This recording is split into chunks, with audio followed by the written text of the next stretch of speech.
Well, good evening. We got Roving Fungus, Gaston. What's up, Daryl, James, APOC, and Gary? I see you there. Thanks for being prompt and on time. I'm getting ready to go here about 1 minute. Herschel's here. And so tonight we're going to have Dave Lovegrove of Viking Superpowers. He'll be here momentarily. And James is also going to sit in a little bit after we do the intros here. And yeah, taking your calls, doing the stuff. Lots of good stuff on deck tonight because this is a good one. This is one I've been saving because it's an old idea, but I wanted to include Dave in this because, well, for obvious reasons. You'll find out in just a second. But hope everybody's well tonight. Who did I miss? Karen over there on Rumble. Hiker got first. What's up, Gordo? Hello, guys. I see you there. Good evening. Good evening. If I missed anybody, just say hi as we go, and I will say hi back, and we'll loop around and say hello at the bottom of the hour as well in the chat. There we go. Starting up at about 20 seconds. The Robert, I see you there. Good evening, friends. All right. Getting ready. Oh, crap. I guess I'll move this over now. Okay. And here we go. 5 seconds. Troubled minds happening. Meow.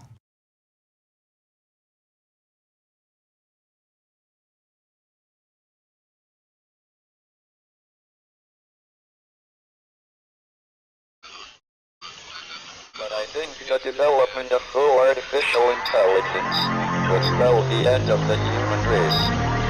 It's a flying object, and we don't know what it is. I would hope somebody is checking it out. I don't know if it was a rocket or whatever, but it cleared to be fast, opposite direction. It was too fast to be an airplane. I'm glad the Pentagon is looking at this, because if it poses a threat, I want them on top of it. Well, the craft generates its own gravitational field. You said there's lights in the sky? The internet has become the command center for criminals and terrorists. 911, what's your emergency? I need help, please help me! Aliens won't let it happen. You know, that's what we're instructed to say. Roswell, Area 51. Alien kept deep under the ground. 1, 0, 1, 1, 1, 0, 1, 1, 6, 7.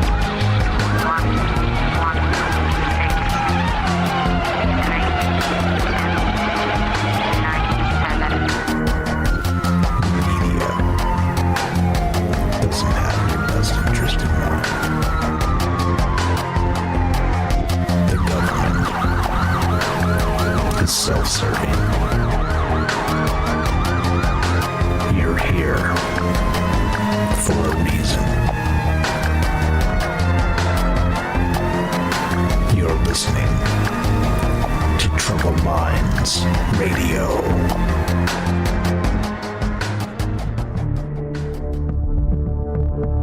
Broadcasting live from a secret bunker just off the extraterrestrial highway. Somewhere in the desert sands outside of Las Vegas. From somewhere in space-time, loosely labeled Generation X on planet Earth.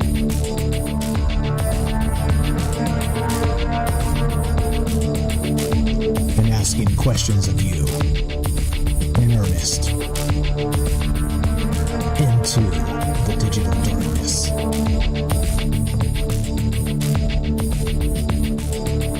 Well, good evening and welcome to Troubled Minds Radio. I'm your host, Michael Strange. We're streaming on YouTube, Rumble, X, Twitch, and Kick.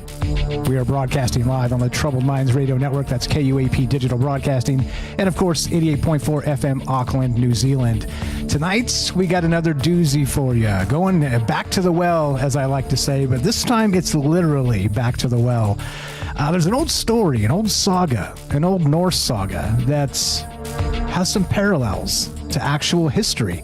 And so I came across this article in late December, and I'll tell you all about it in just a second here. But my mind works in mysterious ways. And the second I saw this, I knew we had just the guy to talk about this with us. And so I reached out to Dave Lovegrove of Viking Superpowers. All the links from the description. Please give him a follow. Check out his book. Check out his YouTube channel. And I said, hey, Dave, this is right down our alley, right? And he was like, absolutely right. So Dave's going to be on with us in a second here. Just go ahead and accept the invite, Dave, and then pop on up, and we'll get talking about this. We'll have James on a little bit with us as well. And we are taking your calls to get some questions in here, to get some ideas, but it's very simple. It's basically about history, but not just history, the history we know, but the history we don't know, and how some of these old sagas or old folklore or mythology actually might be a little bit more truthful or telling than we ever dreamed. And there's a perfect anecdote of this, which we'll talk about in just a second. But first things first, let's go to Dave. Dave Lovegrove of Viking Superpowers. What's up, brother? How you doing? Welcome to Troubled Minds. I'm great, Mike, and good day to everybody listening. Thank you very much. It's a real pleasure to be back listening and talking. Glad to have you. Glad to have you. Thanks for, again, going through a couple paces to set all this up. And but this is a doozy. This is right down our alley. I hope Happy New Year to you and yours. Happy holidays, all that stuff. We haven't talked in a minute. But certainly welcome back, and we're going to get into this in just a second. Anything you want to talk about real quick before we get into the meat and potatoes of this narrative here? Well, it's so up my alley, to tell the truth. The whole research I've been doing for the last couple of years has been basically believing the sagas, like taking the opposite view to most scholars that they're just the Viking sagas, the medieval stories of Iceland are seen as, myths, maybe not fairy tales exactly, but certain aspects are certainly viewed like fairy tales.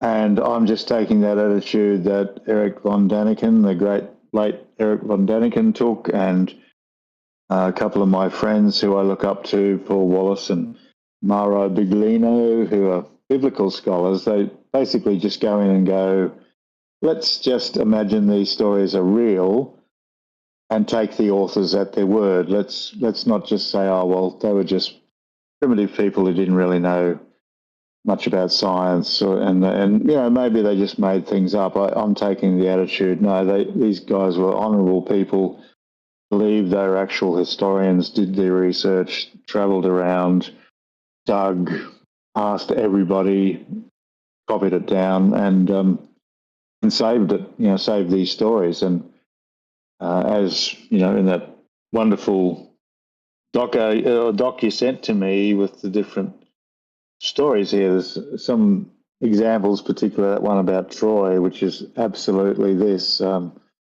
Everyone said Troy was just a mythical place, and the German guy, what's his name? I've got Schleitzwig in my head, but I don't think that's it. Anyway. Yeah, it's the German guy. Yeah, we'll go with that for the moment. Yeah, the German guy, he just went, I reckon they're telling the truth, went there, started digging around, next thing he found the place. And I've got a story I want to share of a very similar thing that happened to me in Sweden, sometime later in the program. But okay, sure. I'm stoked to be here, mate. It's a great subject. Glad to have you. Appreciate it very much. Your expertise is very welcome, as is your camaraderie and your friendship. You've been a good dude for quite a while now with Troubled Minds, and I'm pleased to have you as both, as a collaborator and as a friend here. Okay, so let's start. Let's go straight to this. Now, the article that I sent that kind of was the seed idea for this is this. It's from ZMEScience.com, and it's DNA analysis confirms grim tale from 800-year-old Norse saga. Okay, now just the very quick version of this. King Sigurdsson had a tumultuous reign, but perhaps the darkest day for his stronghold, and this is straight from the article, came when he wasn't even in there. In 1197, when the king was wintering in Bergen, his enemies, a faction known as the Baglers, launched a sneak attack on his stronghold, Sverresborg Castle. Probably said that poorly. That's why the links are in the description to all these articles if you want to read up on this stuff and kind of double check me to see if I'm fibbing, because I'm not fibbing. When I am, I'll tell you. Oh, by the way, no truth to be found here. This is just ideas. This is just us talking about and wildly speculating about what might be. Just all the disclaimers apply. I don't want to have anybody get the wrong idea. We're just kind of poking at history a little bit and seeing what may or may not be there. But the wild part about this, back to this now, is that they threw this guy down a well during this sneak attack. It was very bloody and very ugly. And they supposedly threw a guy down a well and covered it with rocks to poison the well after they left, after the sack of this castle.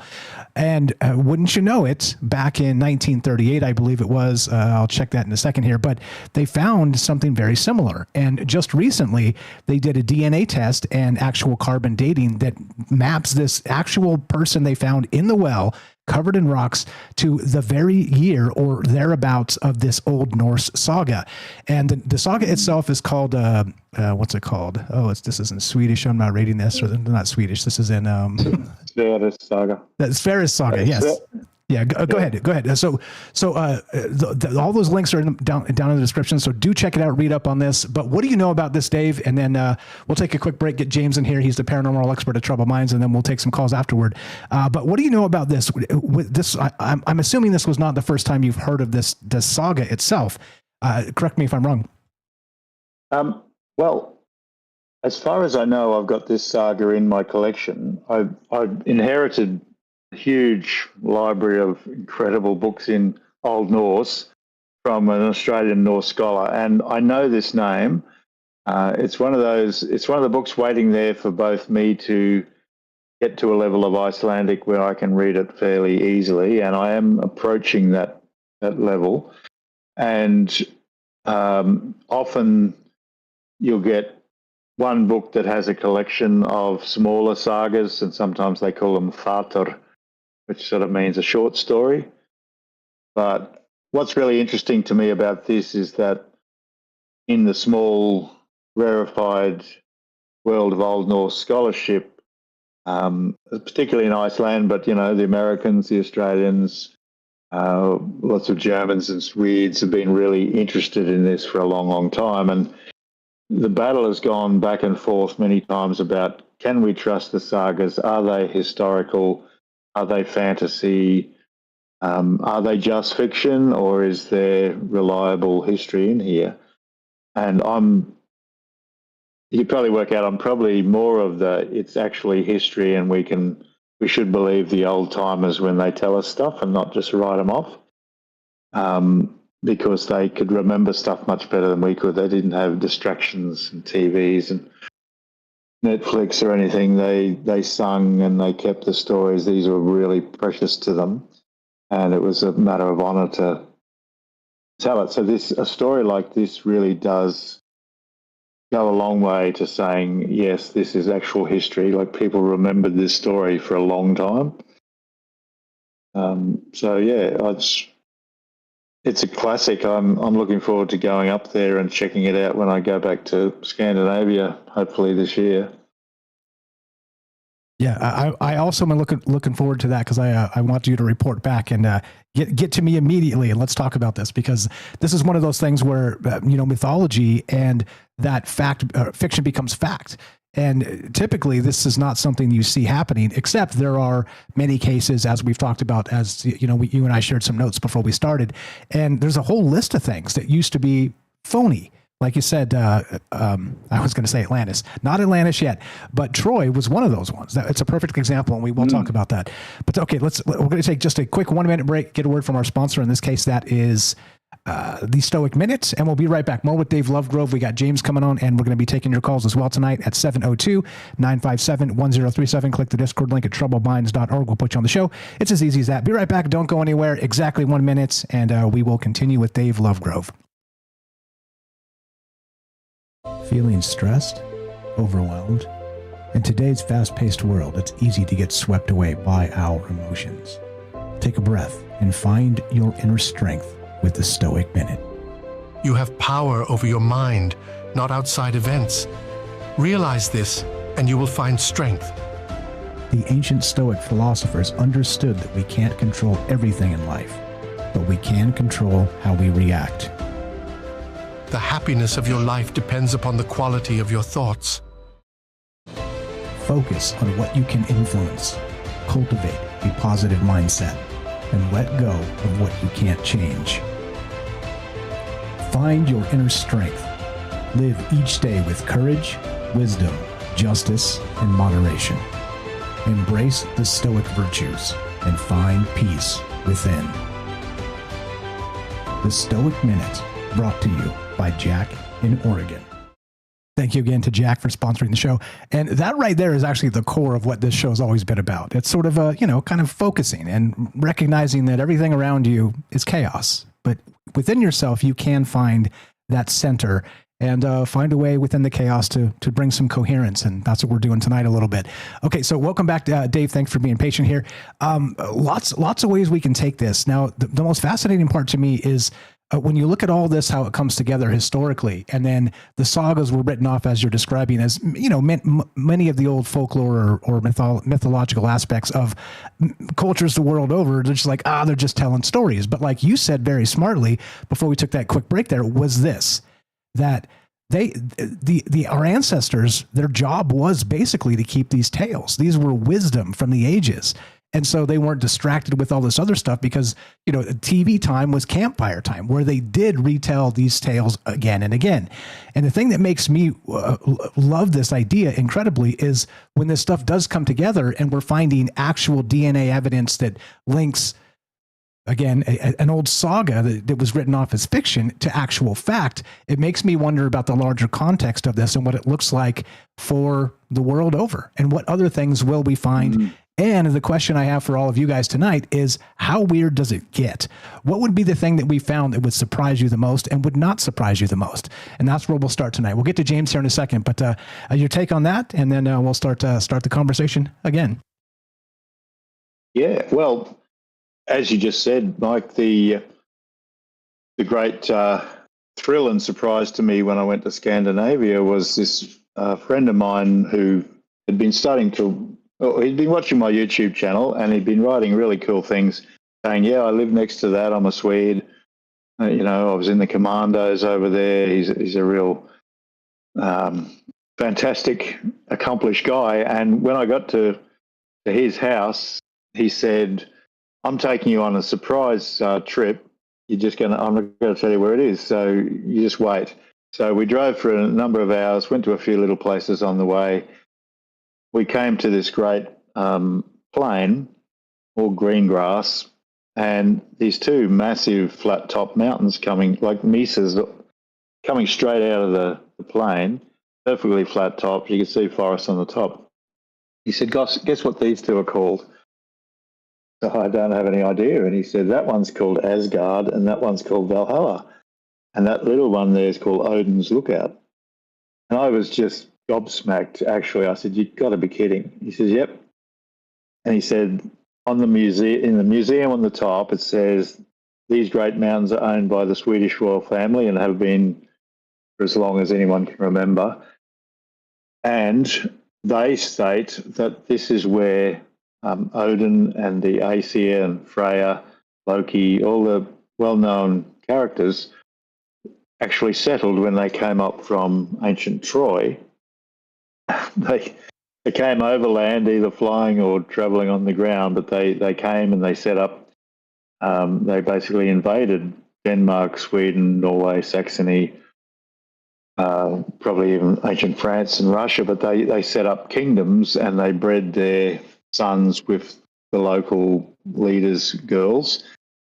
And this place, they said this is where they came, and the lake that's mentioned in the stories is this lake right there. And so right beside these two landforms is the biggest lake in Sweden. It's called Vänern. And there's this incredible story, which I have talked about on your channel, about this goddess who tricked the Swedish king, who was a wizard. She slept with him. He was just delighted with her, and she tricked him into letting her have some land. So she somehow ploughed this massive hole, took all the earth and put it over in the sound where Denmark is, and created the island of Zealand or Sealand where Copenhagen is. And that huge hole filled up and became this lake, Vänern. And the name Vänern basically means Freya. It means the love goddess's lake. So, yeah, there was all this information I was presented with. I was actually on the ground there, Swedish royal families saying these things, and I'm thinking, but the sagas say all this happened over on the other side of Sweden, over north of Stockholm, where Uppsala is. And I asked my friend about that, and he said, well, to tell you the truth, there's been a power struggle between East and West Sweden for many centuries, and the narratives always tried to say that's where the gods were over there. But here's the royal family admitting, yes, this is actually where they came. So, like finding Troy, it wasn't quite as momentous, but for me it was. It was like, holy mackerel, like this obviously is the place. The natural fortress, and I could easily see a great high-tech city being built on top of it, and Valhalla is like essentially a triangle. I can imagine Yggdrasil and the Bifrost, the great tree, reaching up to the sky, and all the things associated with that. The Marvel fans will know what I'm talking about, and everybody else that knows a little bit about the Norse sagas, which many people do, and in small part thanks to the Marvel stuff. I mean, it's good that at least partially that stuff's coming back in new forms and kind of bringing, at least bearing to mind the old sagas as we're describing them tonight. We're here with Dave Lovegrove tonight of Viking Superpowers. I'm calling this the old stories remember, and when myth becomes evidence, because that we have multiple examples historically. There's not a ton of them, but given, let's say, another, I don't know, how much time do we have as humans, as a species? I'm going to guess that we're going to find a ton of things that actually start to bring the old stories, the myths and the folklore that we were told to write off into the historical record and actually start to make some sense of even some fantastical sounding things. So the question for you guys tonight is exactly that. How weird does this get? What do we expect to find? And do you think there's going to be some maybe magical moments in the anthropological and archaeological record in the near future or distant future? 702-957-1037. Click the Discord link at troubledminds.org. We'll put you on the show. James Salcido. James, just so you know, Dave, I gave James the list of notes tonight too, and he's the paranormal expert at Troubled Minds. I know you guys have met before and talked to each other on the show, but I want him to sit in as well because this very much smacks at sort of that paranormal space. But well, you guys can chop it up in a minute. But go ahead, James. We got about 3.5 minutes left. Leave some room for Dave, and then we'll come back after the bottom of the hour and continue trucking on. Yeah, glad to be here. Nice to talk to you again, Dave. Yeah, when Mike sent me the write-up for this and an article, I didn't get to the articles, but I just listened to the write-up for the show tonight, and I thought it was amazing because I've always considered that possibility of what is called mythology being real in some sense, maybe multiple senses, but to me it always felt like there had to be something to it more than just made-up stories, and so this fascinates me. And I'll talk about this more later when there's time, but the other thing that fascinates me about this is this idea of mythological creatures. Well, there's reports of some of those mythological creatures to the modern day. People having experiences with fae, fairies, little folk of all different kinds. So, yeah, thank you for letting me be on here with you all as well. You're the best. Glad to have you. And yes, that is featured heavily in the write-up, sort of the little people, the fae folk, those types of things. So if you're into those ideas, do check it out. And it's weaving in some historical stuff that goes along with it. Go ahead, Dave, on that. Anything regarding maybe the fae folk or the smaller type, Menehune in Hawaii? I mean, every culture the world over has a name for these things. What is the name for it in the Norse sagas? I'm sure they had something similar, right? Absolutely. Well, this is a big part of my book. What I call the smoking gun is that the very oldest story that I know of, a readable story from the North, is amazingly dated pretty specifically to 1700 BC. And it's a little stone called the Truho Farm Stone, kept in a museum in Mosgard in northern Denmark. Now, this is a little three-sided stone, sort of triangular in shape, and I've translated this stone. I believe it's a very clear story that people are out sailing in their ship. They saw a starship in the sky. Excuse me. They saw on the side of the rock, it's got a little man, like, you could call him a dwarf or an elf or a fairy almost. He's got a big tellywhacker, but he's got this huge head. And then on the third side, there's 3 footprints, one tiny 3-toed footprint, like eerily like remember those mummies that they found in South America recently? They got 3 toes and 3 fingers. And a lot of scientists seem to think it's real. And the greys seen by numerous people in abduction stories, they have 3 fingers, 3 toes. So there's this 1700 BC message from ancient Denmark saying we met this little character, and it has his foot and then a big human foot with 5 toes, and then a shape that I believe is a boot mark. And then beside that, the stars in the Pleiades constellation. It's just they're laid out exactly as the Pleiades is often represented from the Bronze Age. And then, so that story's 1700 BC, and then maybe 1,000 years later, there's a story in the great history of the Norse kings that says that this particular king, Svagdir, was obsessed with the great Odin, the king of the Aesir, and he wanted to find him. And Odin had died, and they went looking for him. And this guy actually found him through an elf. Perfect. An elf came out of a stone. Perfect. Hang on to that idea. We're going to get right back to the elf here, because that's leading us right down the path of the narrative that we scripted out tonight that we're going to talk about. We're here with Dave Lovegrove of Viking Superpowers. We're here with James Salcido of course, Salcido Paranormal. Taking your calls. We'll be right back. More Troubled Minds on the way. Do not go anywhere.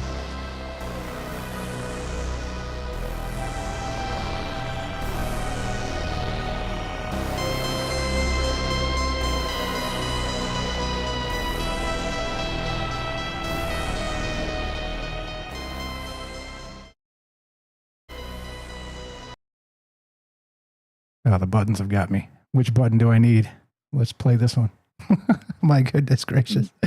How about this one? This is going to be the song. Some ambiance. Be right back. More Troubled Minds coming up in just a minute here.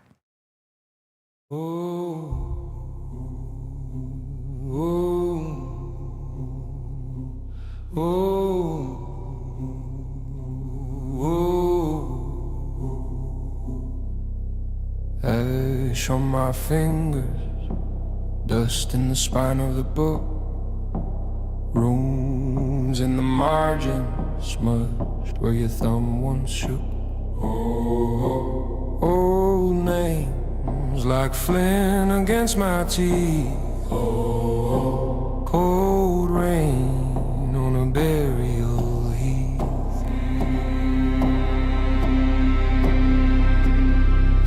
The old stories, remember, even when we forget. Stone keeps score in the weather, blood keeps paying the debt.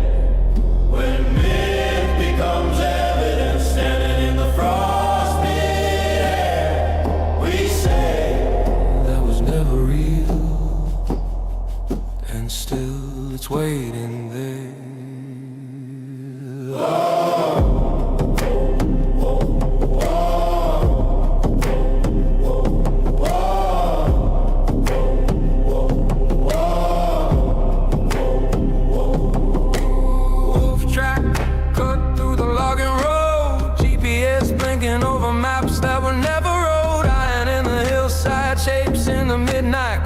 Someone breathes an ancient word, too soft and far too loud. Oh yeah,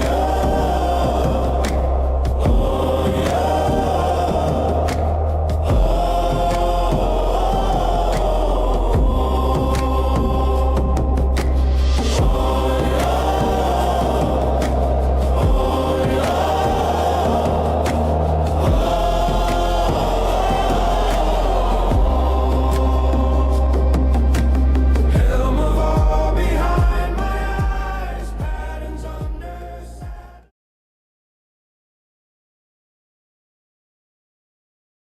Okay, sorry about that. Fumbling my buttons here. Terrible.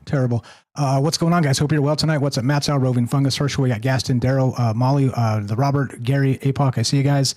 What's up? We got most everybody on Rommel over there except for the real Jason Barker. Ricky is here. Good evening, guys. Who did I miss? If I missed anybody, a Puff is here, a Puff sighting. Gordo, I see you guys. Thanks again for all the great chat and being nice to each other. It means a lot to me. Who did I miss? Jen and Fred over there on YouTube, and everybody else kind of coming through. Sweets is there. James, we'll talk to James in a minute. And I don't know. What do you guys know about this? There seems to be a lot here, and we're going to get to it because, well, it's a fun conversation. So here we go. Troubled Minds coming up in 10 seconds. More with Dave Lovegrove, more with James Salcedo. Taking your calls as well at 702-957-1037. Click the Discord link at troubledminds.org. And here we go. Now I can slow down. All right, here we go.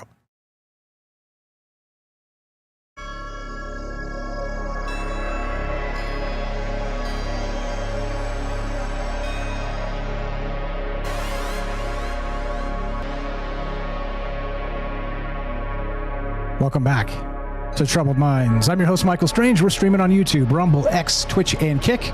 We are broadcasting live on the Troubled Minds radio network. That's KUAP Digital Broadcasting, and of course, 88.4 FM, Auckland, New Zealand.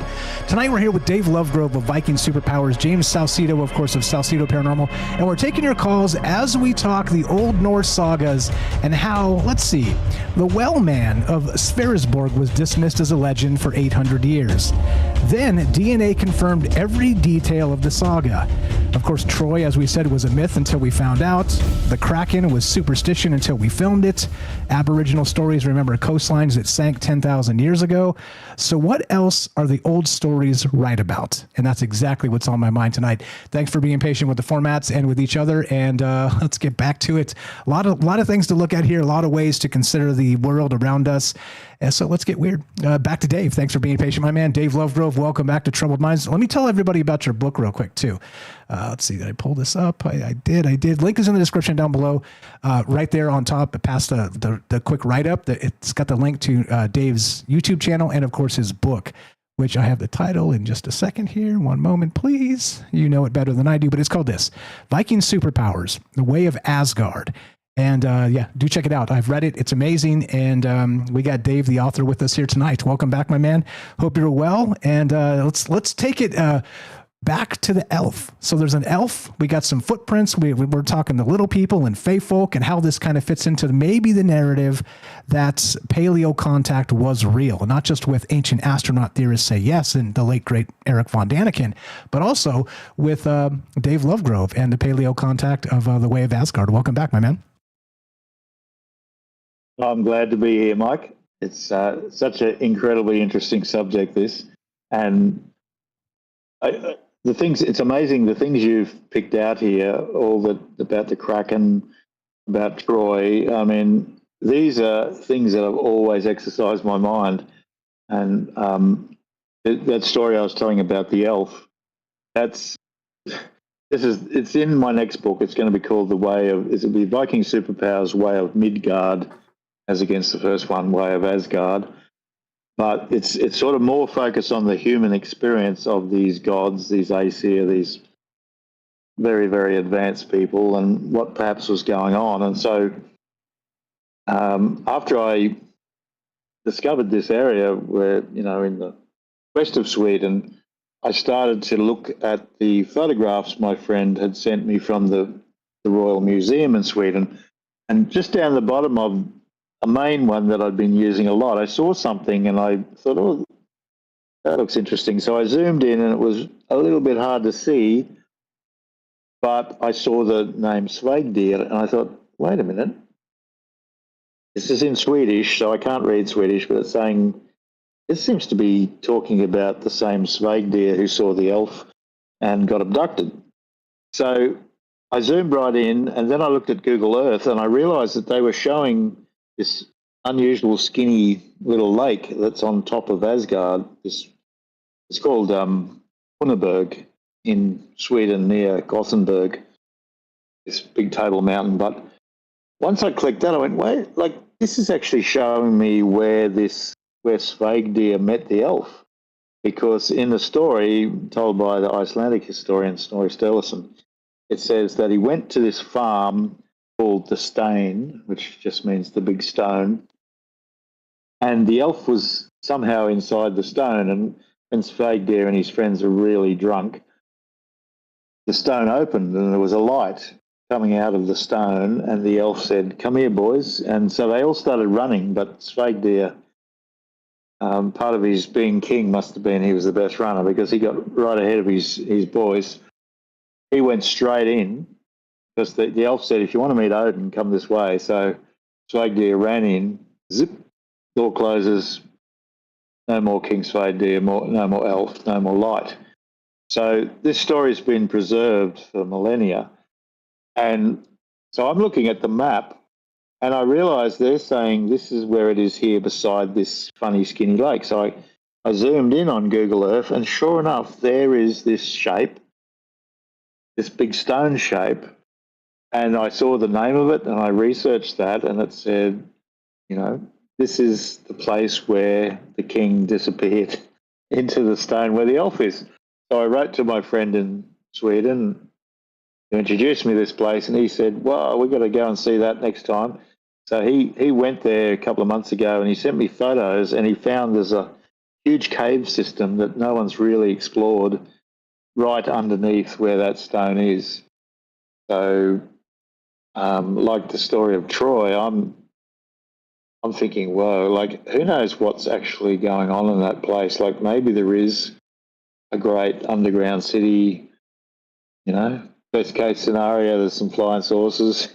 Yeah, right. I hope there are. Yeah, if we're gonna dig something up, let's just cut straight to the chase and dig up some UFOs from the old days. That'd be super sweet. Absolutely. Yeah, I mean, and that's incredible. So your boots on the ground, you're out there exploring this, and you're seeing some parallels to these old tales that even feel like an alien abduction tale, like kind of like a diminutive humanoid type entity that we would call an elf, sort of, or a gray alien, and then abducting the king of all people, maybe to impart knowledge, or I mean.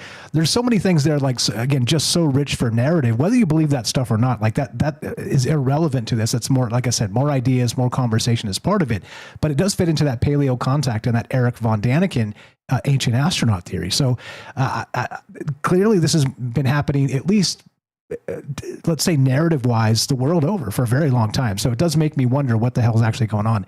Anything on that, James? Tons of stuff there. Let's get James back in here. Appreciate you guys being patient. Go ahead, James. Yeah, the cave systems always fascinate me, and in part because there's plenty of reports of people encountering other beings in them. We know that different stones can have different kinds of energy or retain different kinds of energy or amounts of energy versus other types of stones. So the possibility of maybe some kind of portals being involved somewhere in the cave systems. Again, I know that not all cave systems have been explored, but even the ones that have, I always wonder if maybe there's the reason that nothing unusual is found in some cave systems is there's some kind of a transition that you have to go through dimension-wise or whatever, how we want to label that, to get to the actual weirdness that may be down there. So, but the fact that there's a cave system involved, to me, is always a neat thing to find, and I do wonder about the possibility of things being down there that we just can't access as of yet. Yeah, well said. And real quick on that, for the people that are like, I don't know about portals, well, think about the portal of your mind, and maybe it's a particular state of mind where you need to be able to connect in particular areas of the world. As usual, there are different narratives that kind of fit this depending on different actual walks of belief in life and ideas. And it doesn't necessarily have to be portals directly. It's a portal of the mind and some kind of way to connect as well. So you can see how this is, again, rich narrative, deep, and that's exactly the point. Go ahead, Dave, if you got anything, and you guys chop it up and we'll just kind of kick it and talk about these wild ideas. Yeah, well, James really nailed it just then. The concept of science being pure material has been fading for quite a long time, and people who really are at more the cutting edge of thinking know that consciousness is the new frontier, and it's something that scares people steeped in materialism, the deeply rooted, debunking, skeptical mind that thinks, yeah, that's all rubbish.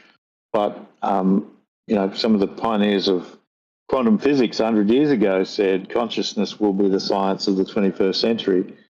And I'm starting to understand, just listening to James then, I thought, Oh wow! Like yes, there's the there's a technology where our consciousness changes the reality state, and this whereas it becomes, for all intents and purposes, magic. You know, undefinable. Like how could that be possible physically? But if you can warp consciousness, if you can warp matter through consciousness, really anything's possible.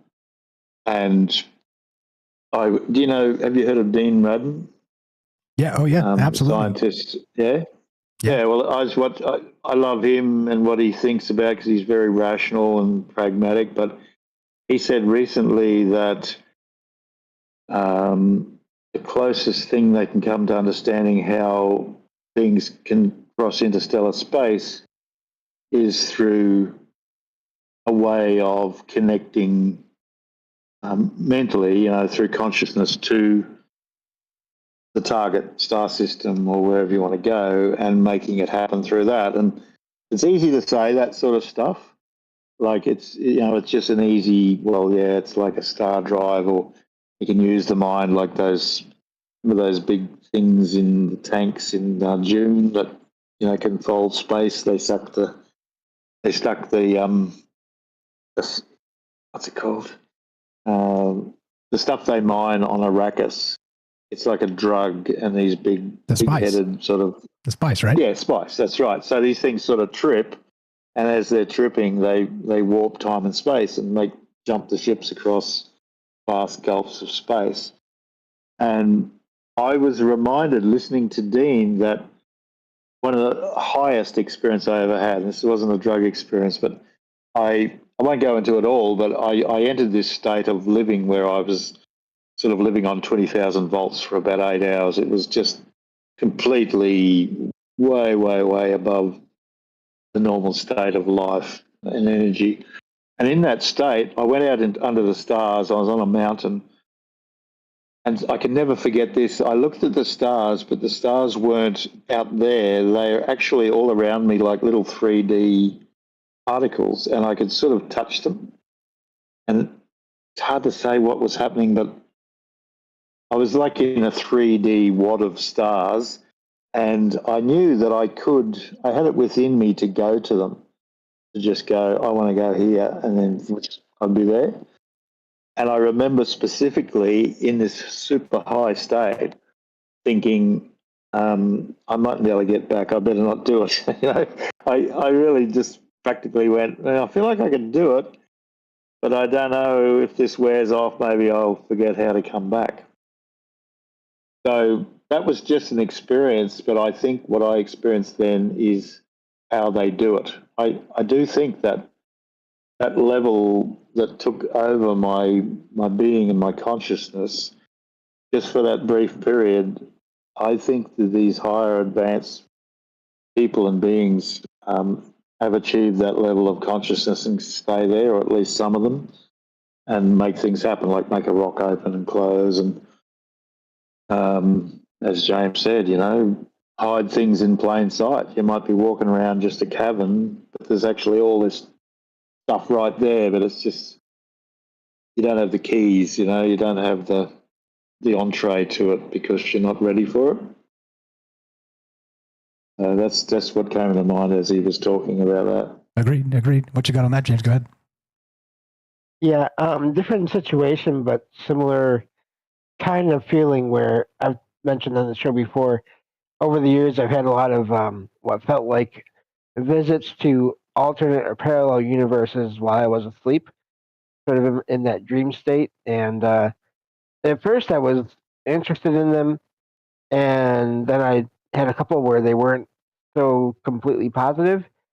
And I realized this is fascinating, but I really don't ever want to try to do this intentionally, because I had one case in particular where I realized I was somewhere else, and I tried to get back here, and by falling asleep there, and it took like 3 tries of falling asleep there for me to wake up here. So it was almost like I was temporarily stuck. And that right there to me has always been something that that has kept me from trying to do all these things, go to all these other places, other dimensions, whatever you want to call it, other places intentionally, because I don't want to get stuck wherever I go to. I like that. Can you hear me? Yeah, loud and clear. You're Yes. coming through. Just giving you some space if you want to elaborate. All right. Go ahead. Yeah. No, when I was a kid in the 60s, I was a huge Superman fan and Superboy, Superdog. I just loved anything super. And the thing that used to freak me out was the Marvel guys just had such dark imaginations. And in Superman, you'd all remember that there's always these like prisons with, people be punished, like General Zog or something will be stuck inside a crystal for 10,000 years, or stuck in some godforsaken planet in a godforsaken galaxy as a punishment, like a prison. Superman, it was full of that stuff, and it used to give me the psychological horrors as a kid. I think, oh wow, that would be just the worst thing, to be stuck in a crystal or stuck in. I have it in my mind clearly, this sort of sense of standing on the surface of a really dark planet, got hardly any atmosphere, and it's just dark and grim, and there's nothing much there, and what that would be like to get stuck. And so I do understand what James is talking about. If you've experienced psychic powers, I think I've got an ability to remote view, but I'm a bit wary of it because twice I've done it and I've seen alien sort of creatures, and they've looked at me and I've copped it in my mind, like, what are you doing here? You're not supposed to be here. You know what I mean? I've seen them and it's not on the earth, and I've thought, and I've just zipped back and walked away and thought, I've got to learn more about this. I don't want to get myself in deep doo-doo, as we say here, by going to the wrong place. Yeah, walk into the dragon's den inadvertently, like, hey, what's up, guys? Is it a happy hour? You get eaten by the dragon.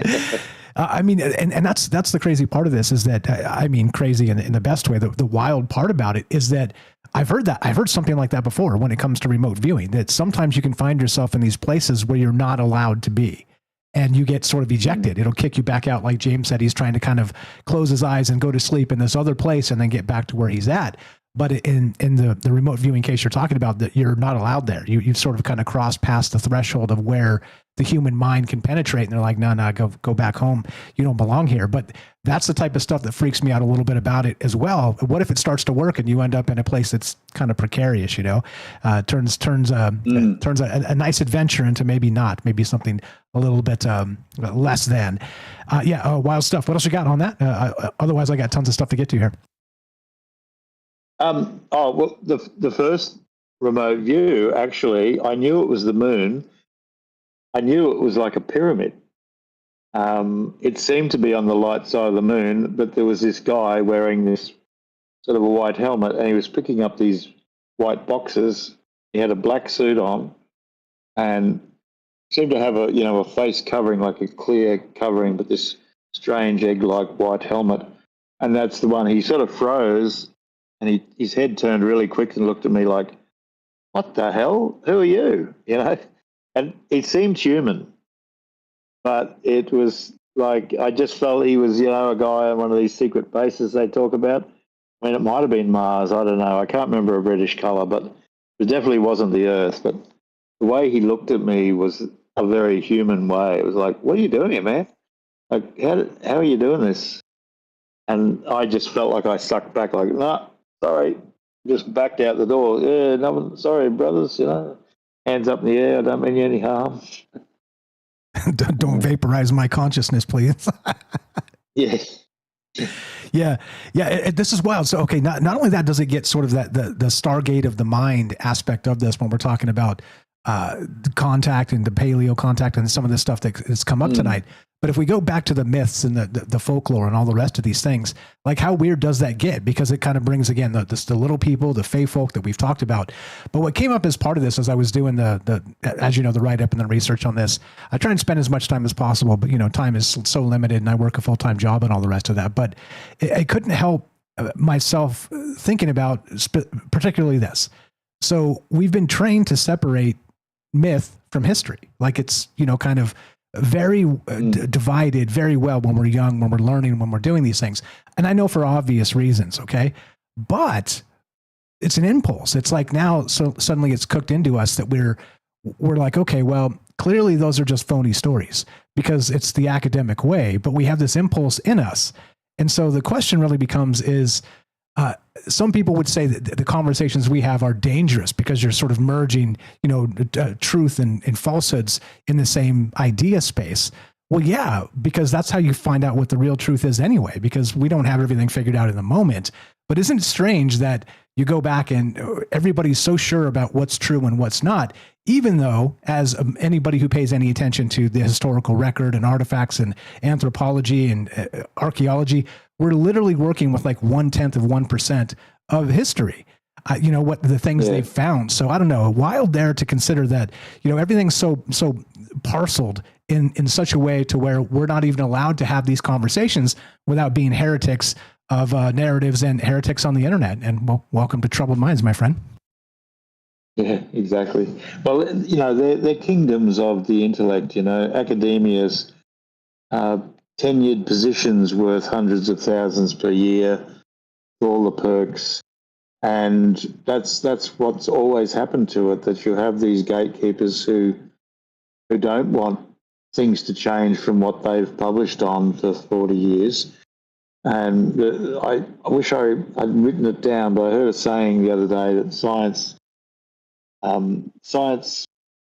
advances one death at a time, meaning one of the old guard who is naysaying, no, that can't be possible. As they pass away, the younger minds then, oh, actually, yeah, it seemed pretty wild, but it's actually true. You know, quantum physics is like that. I'm not a mathematician. I'm just a smart layman, but when I first read a layman's guide to quantum physics, I thought, holy crap, like, why doesn't everyone know about this? Nobody knows about it. They don't really understand what it's actually saying, which is there's nothing really real. It's all a dream, you know. It's a consciousness. It's this great construct, and everyone should know about that. But I don't think that is a good way to control people if you let them know that anything's possible. Absolutely, absolutely. Orc OR, shout out Eric if you're out there. It's that idea of quantum consciousness. We're too late in the segment to get into it at all. But Stuart Hameroff, Roger Penrose, they've talked about the microtubules in the brain being some sort of antenna, kind of connected into this quantum layer of consciousness. We're not necessarily like individual consciousness entities. We're just kind of tapped into this larger ubiquitous consciousness. So we'll get into that next segment if you guys are interested in that. There's a ton of stuff to get here too. Got a couple minutes left. Anything to add, James? We'll go back to sorry, go ahead. I'm keen to talk about Troy and the giant squid. Yeah, absolutely. Into it. So let's do that. Let's skip the meanderings. We'll get to the Troy and the giant squid. James, go ahead. A thought here to end the segment, and we'll wrap it up, and then come back and talk about Troy and the giant squid as well. We should, by the way. Oh, definitely. The other thing about the whole the study of quantum mechanics, quantum physics, I've heard it over the last several years here. People in the more paranormal side of things have latched onto it and have this idea that it can explain all the paranormal things. And I think part of maybe the stigma against the whole quantum thing now is that potential association to anything paranormal, which itself is still very much to a lot of people is nonsense, unfortunately. So I think that's maybe a part of the reason why, but other part of the reason it's just because it's just not put out there a ton. So I do think it should be talked about more as well. Absolutely. Got a minute and a half left if you want to add anything there, Dave, and then we'll come back after the break and hit the school in Troy. James sounds similar vintage to me. I'm heading towards 70, and I was brought up in the 50s and 60s to believe that we baby boomers were going to be like all pretty much Mr. Spock with a bit more emotion. We were all going to be amazing scientists and geniuses and solve the problems of the world and get us out into the stars and build these futuristic super cities, and everything would be worked out. And then once I hit high school, something changed. So the education system radically changed. We went from basically chanting facts and knowledge and packing our little brains with knowledge and being always pushed. You must be the best. You got to be the best. You've got to be. Don't settle for mediocre. And then in the 70s, it changed rapidly into a much more inclusive and, I have to say, mediocre standards dropped so much. And universities in the 80s, at least to my mind, really dropped their standards heaps. And to the point I didn't want to go to uni anymore because it wasn't an elite place of geniuses. It was just, I don't know, everyone had the right to go. So, yeah, we've been dumbed down severely, and that's another reason why quantum's too hard. Yeah, right. Yeah, absolutely. Be right back. We're here with Dave Lovegrove of Viking Superpowers, James Salcedo of Salcedo Paranormal, taking your calls if you want to be part of the conversation. How weird does this get when you talk about history, folklore, and mythology and how they merge, not just in our mind, but when evidence comes to bear? 702-957-1037. Be right back. More Troubled Minds on the way. We're going to get to Troy and the Kraken when we return. Be right back. See you on the other side of the break.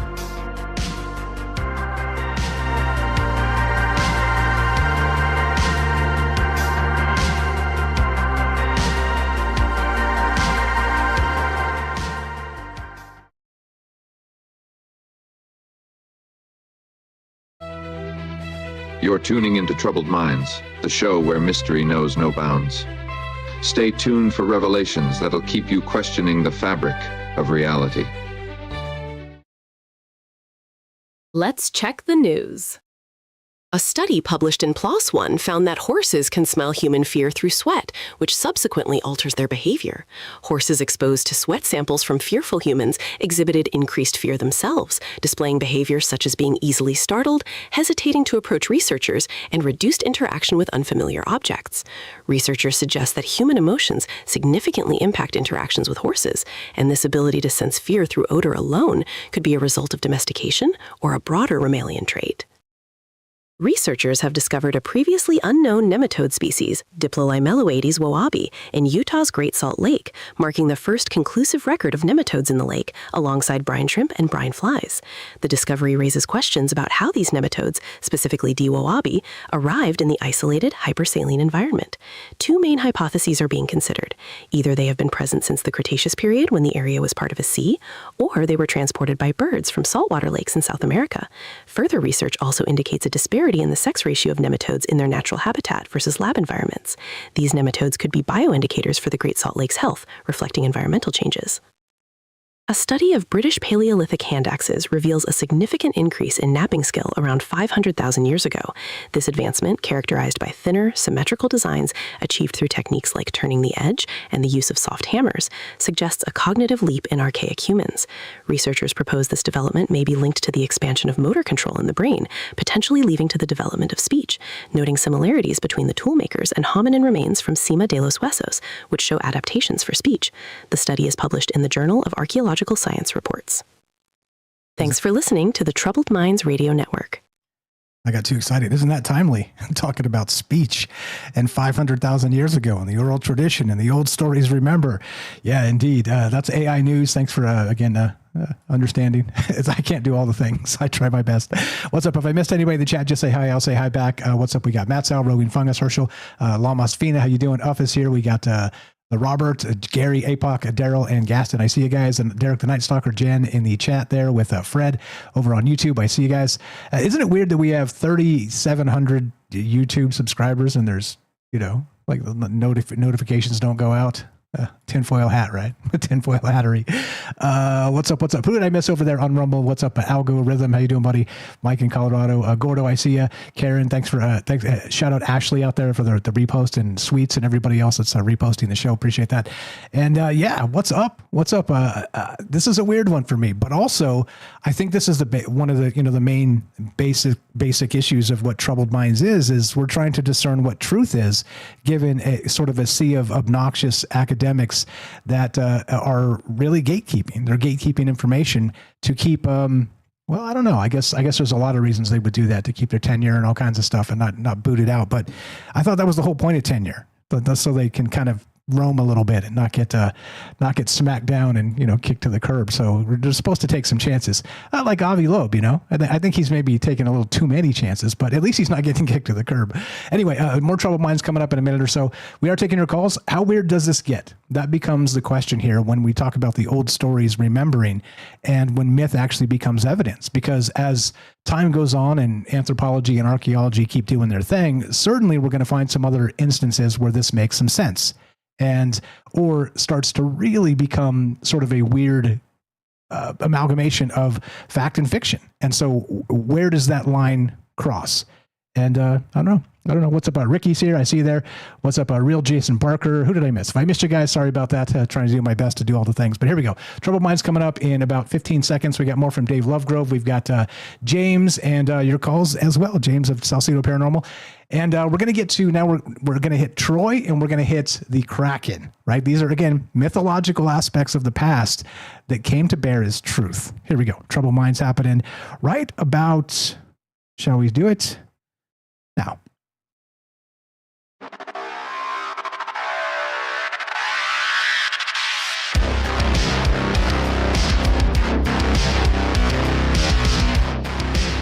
Welcome back to Troubled Minds. I'm your host, Michael Strange. We're streaming on YouTube, Rumble, X, Twitch, and Kick. We are broadcasting live on the Troubled Minds Radio Network. That's KUAP Digital Broadcasting. And, of course, 88.4 FM, Auckland, New Zealand. Tonight, we're here with Dave Lovegrove of Viking Superpowers, James Salcedo of Salcedo Paranormal, the paranormal expert of Troubled Minds. And we're talking the old stories remember, when myth becomes evidence. And we started with this article tonight. DNA analysis confirms grim tale from 800-year-old Norse saga. And I thought, wow, this article is amazing. Who better to bring on and talk about this than our paleo contact himself, Dave Lovegrove of Viking Superpowers. Do check out his book, check out his YouTube channel. Amazing stuff going on. And welcome back, Dave. Thanks for being patient through the breaks. And let's get to the Kraken, and let's get to Troy. You start which one you want, and we'll take it wherever you like. Go right ahead, sir. Okay, Mike. It's great to be here and talking to all my friends there. I think that it'd be good to start with Troy, just because as I started researching for my book, I thought I knew a lot about the Viking Age, and I do. It's 50 years this year since I started learning Icelandic. It's 50 years more than 50 years since I started to read books as a teenager. But when I really got into the Eddas, the Poetic Edda and the Prose Edda, which are the compilations of the myths, and also the initial books of what's called Hames Kringla, which is the history of our world orb, the orb that we live on. It says that the gods, who were called the Aesir, were the men of Asia, which that actually shocked me. I'd always known the word Aesir, but I didn't know what it meant. It means that the people or the men of Asia. It turns out it's referring to Asia Minor, which the Romans called sort of northern Mesopotamia and Anatolia, Turkey. And then the statement that Asgard was in Troy. And as a teenager, around about the same time I started learning Icelandic, I tried to read the Iliad, And I think it was because it was one of those old translations that was all thee, thy, thou, and sort of pseudo-Bible language. It put me off. It was pretty hard going. So I've never actually read the Iliad right through. I saw that movie with Brad Pitt as Achilles, I think, wasn't he? Or Hercules? Yeah. But, anyway, Snorri Sturluson, the great Icelandic historian and chieftain, says that that's where the Norse gods had their great city of, he calls it Old Asgard, was literally Troy. And, I said to you earlier about these great landforms in Sweden, in the west of Sweden, Asgard and Valhalla, Table Mountains. When you see them from the air, from the Google satellite, the one called Asgard, Hunneberg, it looks almost exactly like if you see ancient Troy. It's circular, got like concentric rings, and it just has the vibe of the same sort of vibe. And when I started to have another look at ancient Troy, I discovered, as it says in the document you sent me, that there's multiple layers and that it's been built and rebuilt many times. And I suspect that the layer that I'm most interested in is way deep. It's been buried by all these later ancient Greek and different layers, but it's kept somewhat of the similar form. And what the ancient Viking stories tell us is that there was a star bridge coming out of Asgard on the ground, this Troy, going up to above the clouds, up where the stars are, basically out of space. And there was another Asgard up there. So this is pretty clear from the stories. This is not just Contact. If you read them, even in a mythical fairy story sort of way, well, okay, it seems like there's Asgard, there's a great big tree, so a rainbow bridge goes up beside it, and there's this other Asgard up there, and it's quite confusing when you read it, what's happening after that. But I've got a whole theory that I've laid out in my book. But I think this is the really cool thing. I think what that Troy Asgard was a rebuilding of the Tower of Babel, which was built down in Babylon, a couple of 100 kilometres south of there in modern Iraq, where Babylon was. In the Bible, it says the people had one language and they tried to build a tower to sky, basically to outer space, just to sort of check out the gods, check out what was going on. And the gods, the Elohim, said, no, you're getting too big for your boots, humans. So they came down, they saw what they're doing, and what they did was they took that one language off them, and they had many, many languages. Now, when you read the ancient Viking story about Asgard, based in Troy, you discover that Asgard's actually divided into 12 languages and 12 parts. So it seems like a great circular thing. I think it was a great ship, actually, not so much a built structure. I think it was actually a massive mothership that developed into 12 parts and 12 languages for whatever reason. And my theory is that the people who were chased out of Babylon, who tried to build that tower, maybe a couple of generations later, they've moved all the way up to where Troy is now, and they've gone, right, we're going to have another go, but this time we're going to make sure that those bullies don't stop us. So they got it done. They actually built it. And somebody I belong to this group called the Ancient Knowledge Academy. It's run by my friend Paul Wallace. Just the most amazing group of folks, like you guys here at Troubled Minds, really open-minded, mature thinkers. And this guy said that he reckons the original language was telepathic. And big light bulb went on my head, and I thought, yes, of course it was. That was the first language that these advanced beings got rid of, was the ability to talk to each other in the mind through visual symbols and feelings. And telepathic deep psychic communication, that makes sense rather than just one spoken language. They just went, all right, we're going to switch that off so you guys can't use your telepathy.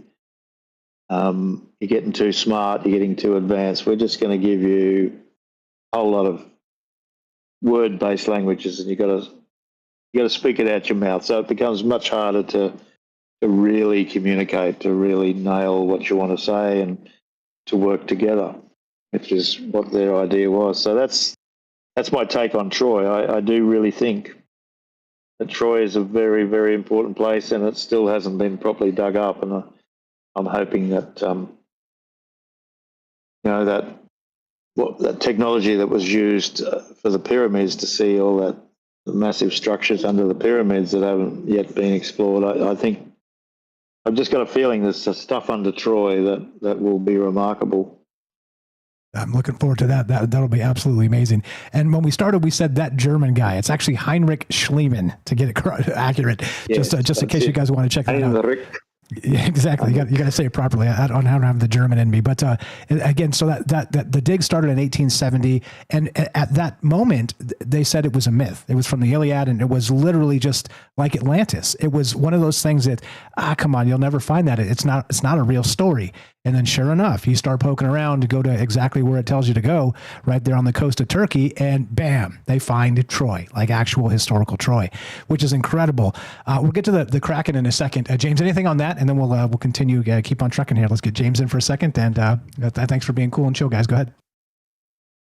Yeah, the telepathic thing to me is fascinating to all this, because if you look at the way that gray aliens, whatever they are said to communicate, oftentimes, I think even maybe most of the time, but at least many times I've heard, it's through some kind of telepathy. And even they seem to have the power of telekinesis, moving things with their mind.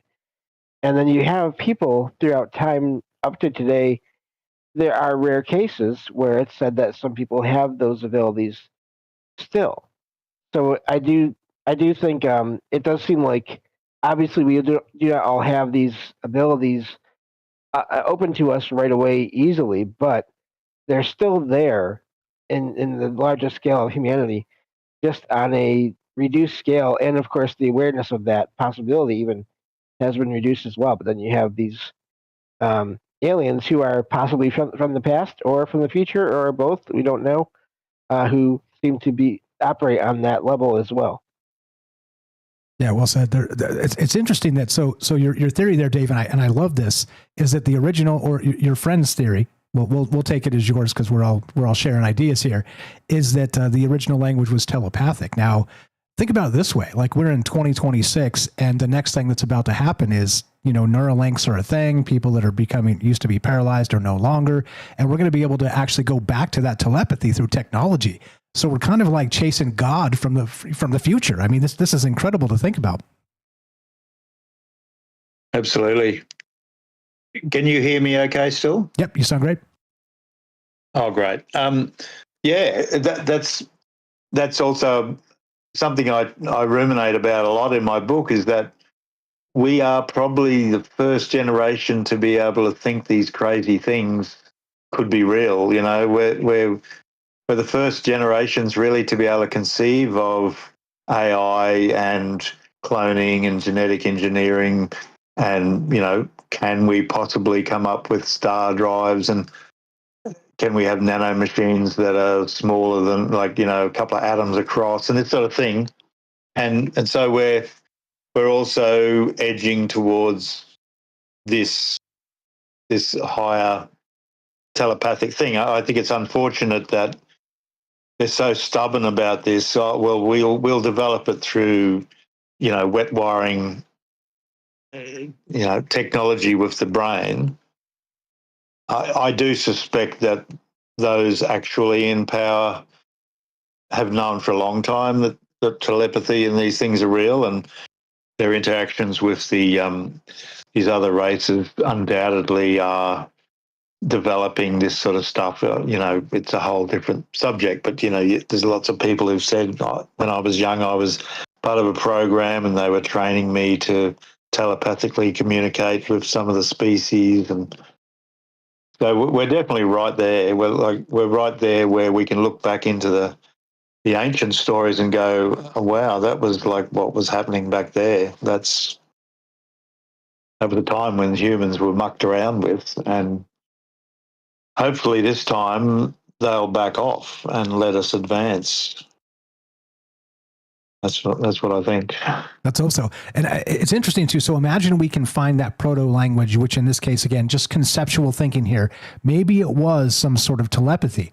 Now, if we're sort of encroaching on that with technology, I wonder if there will be factions of humans that kind of find it without technology at all, like we find the old way, you know. And then so I think we're inevitably going to sort of fracture into these AI spaces versus, you know, the Luddites and whatever you want to call them. You know, the Amish have done this very well, where they don't need the technology at all. But I think we're going to have a larger fracture when it comes to that coming in the future here. And I do wonder if, given greater technological aspects of things and recognizing that these things are possible, that if we don't find the old way of doing it, that wouldn't surprise me a single bit. Yeah, well, remember that fantastic movie Lawnmower Man? I do. Yeah, and as the guy got smarter and smarter and broke the 200 barrier, then I think he was 300 IQ, he explains to the professor, I think I'm right here, that he says, I've gone beyond mere material. I've gone beyond technology, and I've rediscovered what the ancients once had, when people were known as wizards and witches and necromancers and all that sort of stuff. He says, this is the level of IQ I'm hitting now is where they were at. And I personally, you know, I think it's essential, and it's probably being driven somehow by the good forces in the universe for us to not become obsolete, because we're being pushed by the technocracy to become obsolete. Just poor old humans, poor old slow moving mammals. We can't compete with the super fast brain of the AI and with the coming robotics. And, you know how freaky it can get, like synthetic life forms. Not just metal robots, like real things with flesh and blood, but freaky. And, you know, that's coming, and it's just about here. But this ancient human ability is nascent, and I think it's like it often happens in nature. It's re-emerging in response to this challenge to us. And I don't know about you guys, but I said I'm going on 68, but I feel as if my brain is getting smarter all the time. I've started to think new things a lot. It could be just because I'm writing and thinking so much, but I'm starting to get quick solutions to things that surprise me. I think, wow, I've been at that for years, and suddenly I make a big jump. So I'm one of those people that believes in God, and it's not a religious God, but I do believe we're on the good side and we're being helped. And it is a battle. I'm not saying between God and the devil, but there is definitely a negative aspect that is in battle with us, and battle with the good, always has been. And in this great battle, I think we're being helped. Yeah, these things are part of the game, things you're discovering. Yeah, I think I agree. And I'm not anybody who listens to this show for a long time knows I'm not a religious person, but I can certainly see that we are in a spiritual war. I think there's no doubt about that. And it's, you could frame it in a religious space, but I think what we're looking at is it is ubiquitous. It is something we're all dealing with, and it is something that is the controllers versus the controlled. And I always talk about these control mechanisms and the hidden hand of what makes us do what we do. And it definitely fits into what we're talking about, but I don't want to derail and get us into that. We're going to get to the Kraken here in just a second. James, anything on Troy or the telepathy or anything to add? We'll tease the Kraken. We got a question coming up at the bottom of the hour, and we'll get to the Kraken because this is absolutely wild too. Another story that was supposedly phony. Go ahead, James. Sorry, I'll shut up. No, I'm just thinking about, like I said, there's people in our times now that have claimed to have telepathic and our telekinetic abilities. Not even that, just abilities of affecting electronic devices around them. Most of the time, unintentionally, even to the point where they break down and it costs them money, and it's not a fun thing because of their own energy, their own. I don't know what you call that other than that. And I think those things are possible. Also the thing with Troy and the thing with places around the world. If you think about, I always wonder about that. I mean, how much of a city would, the stone would be there, but things like metal and other things would eventually would break down over thousands and thousands and thousands of years. So I always wonder what is all around the world or was all around the world that there is just next to no evidence of now because it was all made of things that in the air or in water would just completely break down given enough time. Yeah. Go ahead, Dave. Well, one of the things I've thought about the word Asgard is it in Norse it's Alsgarth, like G-A. It sounds like Asgarth, but it just literally means a fortress or an enclosure or a large accommodation of these people of Asia.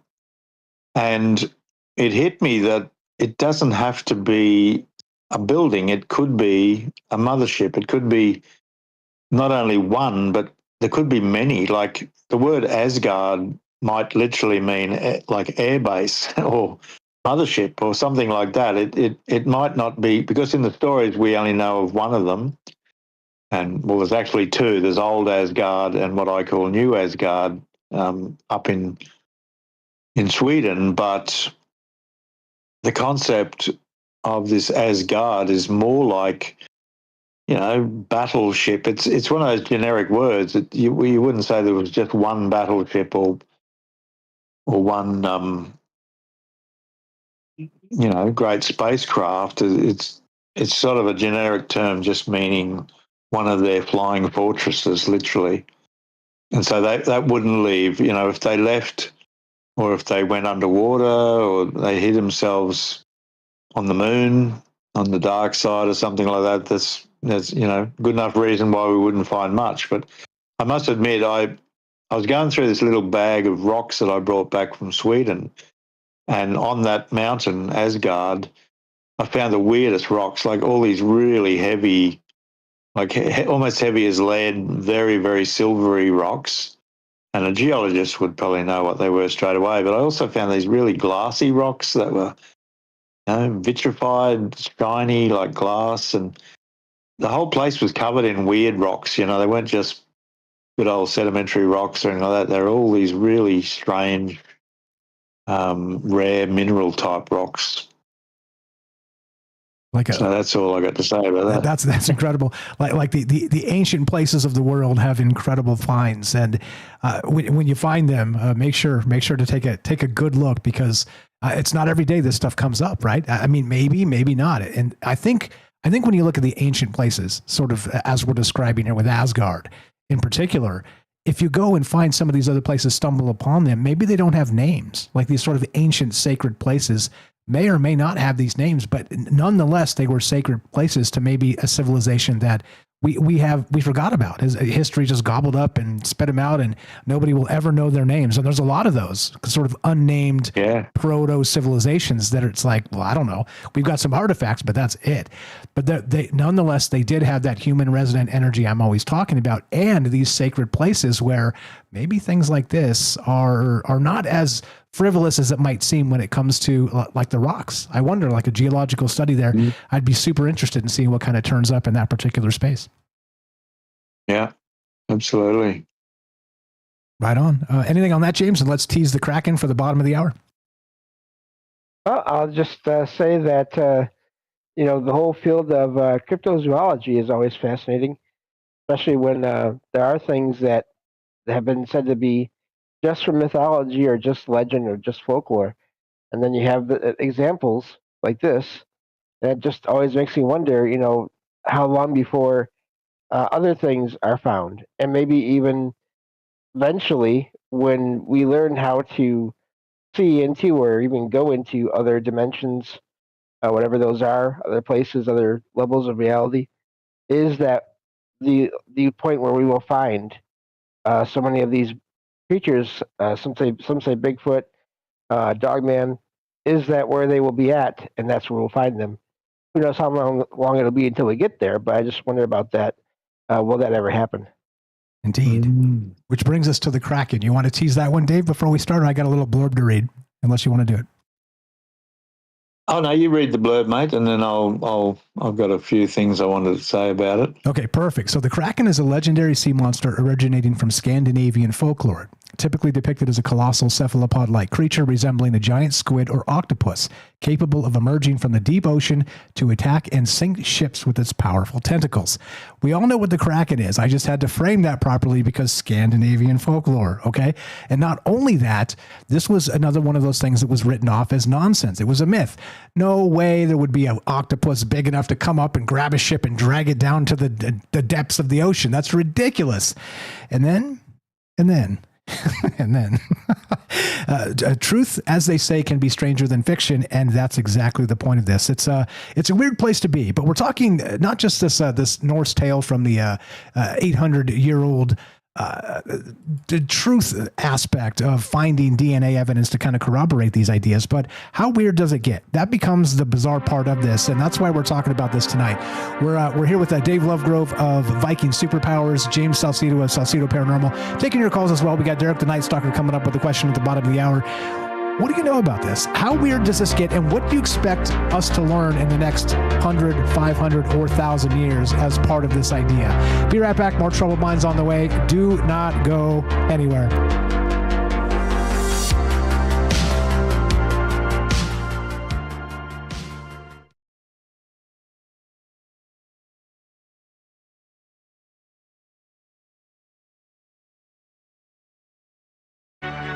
This is Troubled Minds.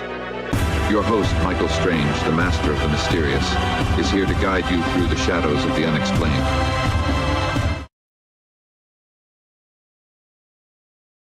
Let's check the news.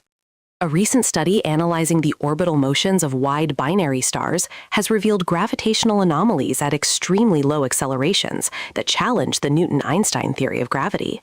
These deviations, where observed accelerations are significantly higher than predicted, could potentially be explained by modified Newtonian dynamics, or MOND, a theory that proposes an alternative to dark matter. The study provides direct evidence for the breakdown of standard gravity at weak acceleration, though MOND itself requires further observational support to become a widely accepted explanation. Kathleen Kennedy is stepping down as president of Lucasfilm after 14 years, transitioning to a full-time producer role. Dave Filoni will take over as president and chief creative officer. Kennedy, chosen by George Lucas, led Lucasfilm through a period of significant expansion, including the relaunch of the Star Wars franchise, overseeing hits like The Force Awakens, and creating series like The Mandalorian. However, she also faced criticism for perceived social agendas and deviations from established Star Wars lore. Kennedy will continue producing upcoming films like The Mandalorian and Grogu, and Star Wars Starfighter. OpenAI introduces ChatGPT Health, a dedicated and secure experience within ChatGPT designed to help users better understand and manage their health. It allows users to connect medical records and wellness apps like Apple Health and MyFitnessPal to provide more informed and personalized responses to health-related questions. Developed with physician input, ChatGPT Health prioritizes privacy and data security with features like purpose-built encryption and ensures conversations are not used for model training.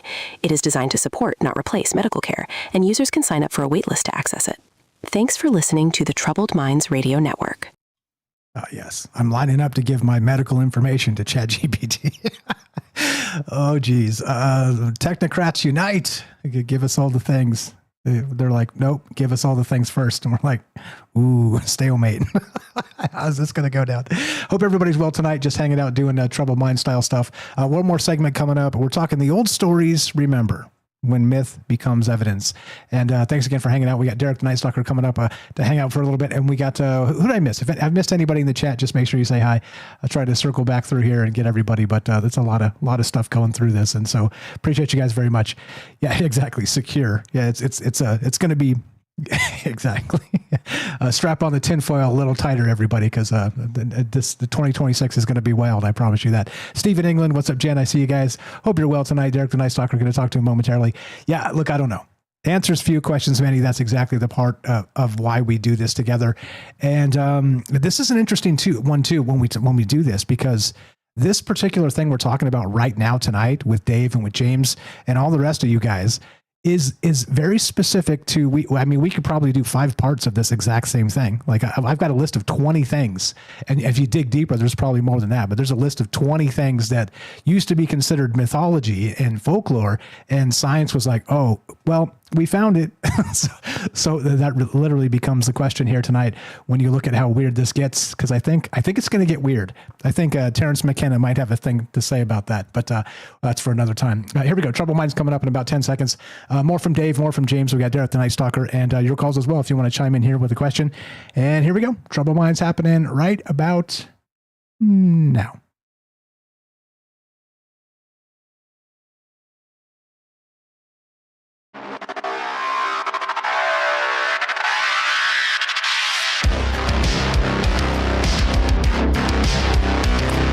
Welcome back to Troubled Minds. All the places, all the things. 702-957-1037. Click the Discord link at troubledminds.org.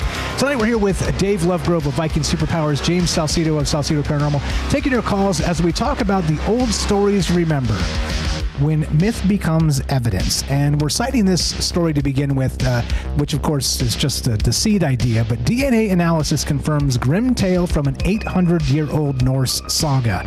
Which is interesting, right? Because we were told that these things, fact and fiction, are very easily identifiable and you can sort them into categories, and that's that. You dust your hands and you go away and there's nothing to see here.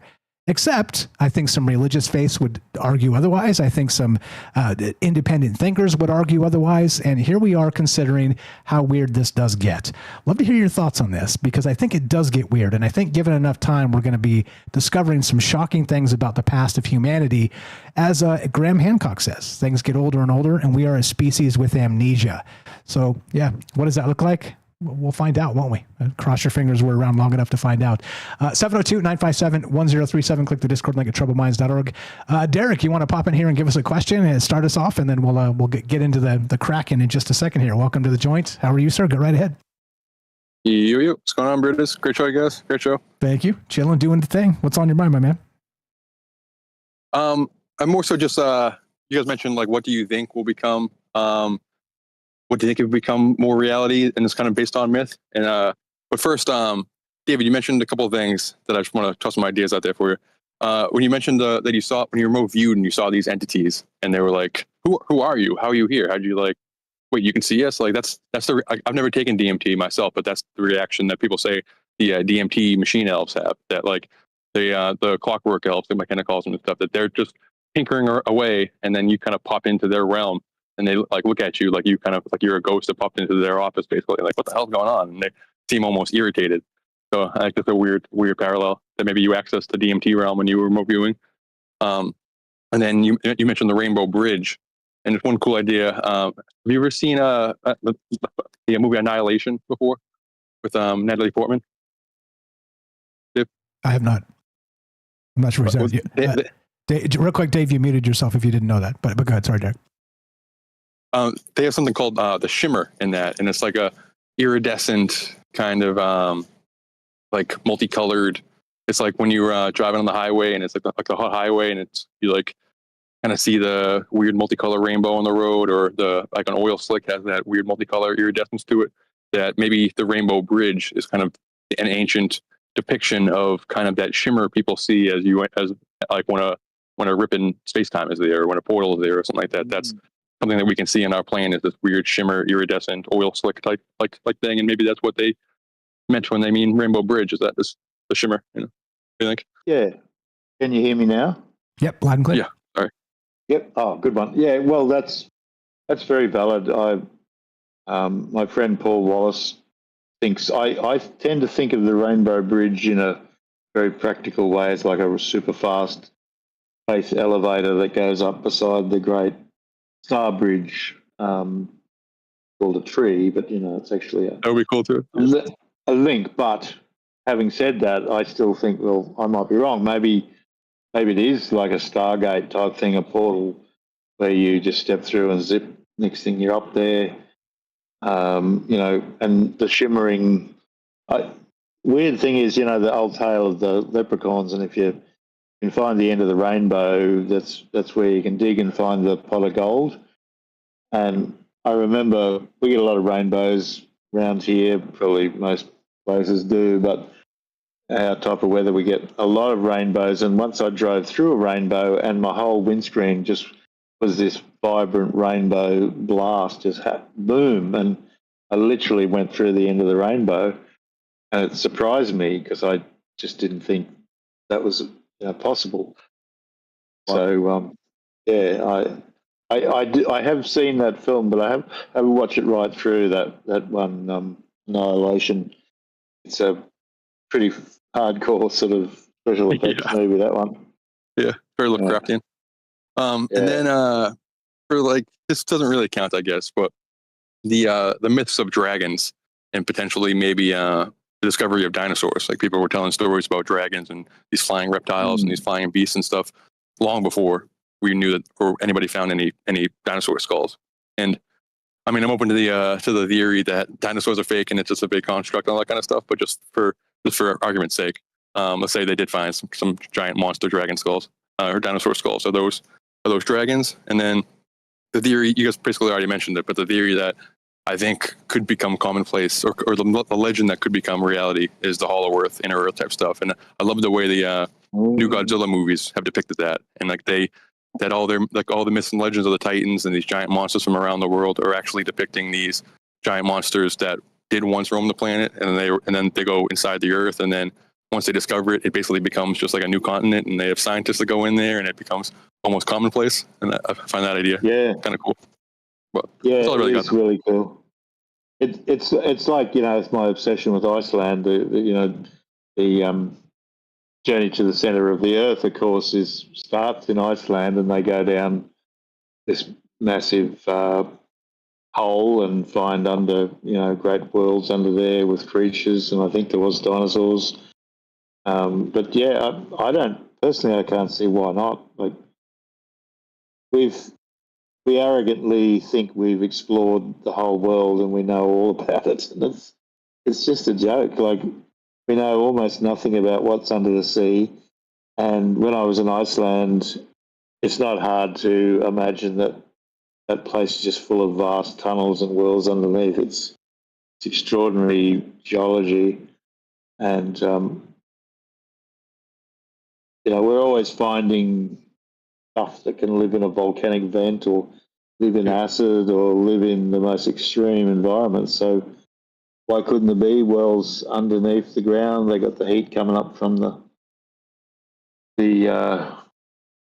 hot center of the Earth, and can run the whole environment. Yeah, and I feel like we're always finding these giant caverns and these giant huge ocean-sized caverns and ocean-sized inside the Earth that we didn't know was there, and potentially those are these worlds that people are talking about. And they can even be, we can figure it out with Einstein Rosen bridges and stuff. Like, the way they depicted it in the Hollow Earth is that they have an event horizon that they need almost a the Glocka type, UFO Nazi Bell type thing in order to get through the event horizon. And they just the way they describe it is that kind of the gravity has to switch in order for everything upside down to be right side up inside the inner Earth. But in my mind, it seems almost like a portal, and maybe the ancients were walking inside caves.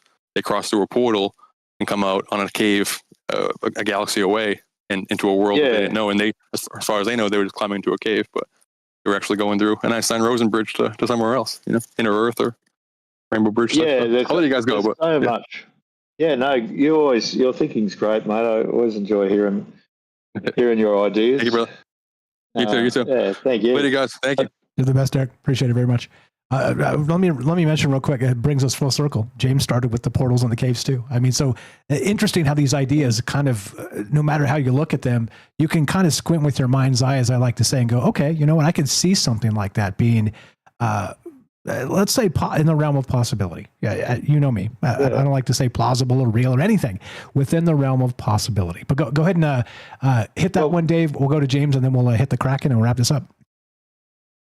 Yeah, well, I was going to sort of get into the Kraken because when I was a kid, I was in the Air Force cadets, and we used to do a heck of a lot of walking in the bush in very trackless places. And Australia's as big as the United States, but there's hardly anyone here, like the big cities and the little towns, and just a hell of a lot of nothing, just bush.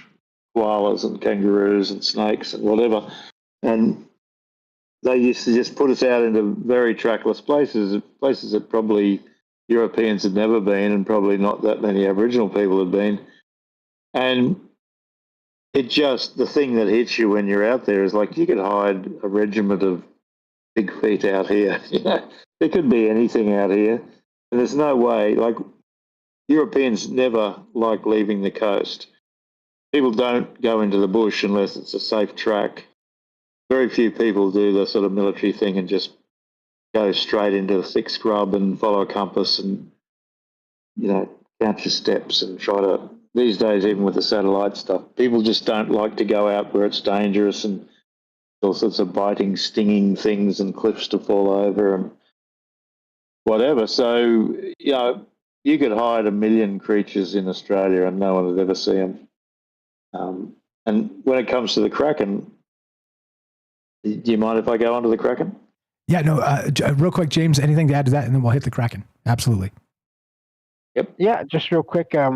There's plenty of reports of people seeing orbs or lights, circles of lights that change into figures, humanoid figures. That could be, they've thought could be fae or fairy or little folk or whatever, however you want to name them, and then also just these figures that have turned into orbs as well, and different colors. So it kind of does connect to that whole rainbow and or shimmering aspect of everything. And so that's why I wanted to, thank you for getting back to me real quick, Mike, and that's all I had for now. You're the best, and I'll bridge it back. As we see UFOs and USOs under submerged objects, unidentified submerged objects, is very similar to what we're talking about here. So let's get to the underwater beasts, shall we? The Kraken. All yours, Dave. Go ahead. Yeah. Well, funny enough, when I was first getting into the medieval stuff, just before I became really obsessed with Vikings, I was obsessed with the Middle Ages, particularly the 100 Years' War, and I read this novel by Sir Arthur Conan Doyle of Sherlock Holmes fame about this young guy, Sir Nigel, who's super keen to be a knight, and he heads off into the 100 Years' War. And it's a really gnarly story, to tell the truth. But in that way that novelists in the Victorian age would do, he sort of jumps, he sort of does a bit of an anachronistic thing every now and then where he says, but of course, we know now that this doesn't occur or whatever. So it gives a modern view rather than just staying in the head trip of the Middle Ages. He talks about how with the old wooden ships, these sea creatures would come up because there wasn't motors, right? And I thought, wow, what a great idea. That sort of makes sense that if there was massive beasts under the water, they'd get frightened away by the sound of, great diesel motors churning away, and they'd probably give them a wide berth. So a few years later, I read Thor Heyerdahl's Kon-Tiki, and Thor Heyerdahl, turns out he's a Norwegian, but he was a bit of a paleo contact boy too. He had some out there ideas that got him in a little bit of trouble with the academia of the time, but as they're floating across the Pacific on this great balsa raft, these things come up that are just vast and not actually like great tentacles or anything, but just things that seem to be 100 meters across. They're like the back of them looks like an island, but they're actually a sea creature. And they follow them, and they keep catching these fish that are impossible, that are supposed to have been extinct for 100 million years. And in that book, he says, I have been considering this a lot, and I think what's happening is that we've had established sea lanes with motors in, steamships, and then great diesels, and those sort of engines put out enough noise to signal any creature for 100 kilometers around. And these giant things that used to come up to check out wooden ships stopped coming up because the sound was too much for them, just too weird for them.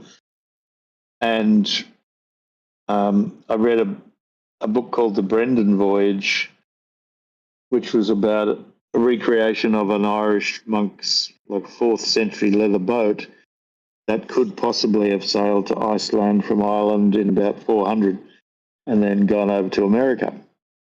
And what happens in that is that they get attacked by whales at one stage, and Tim Severin talks about how it seems that because their boat's made out of leather, the sea creatures see them as like a dead whale.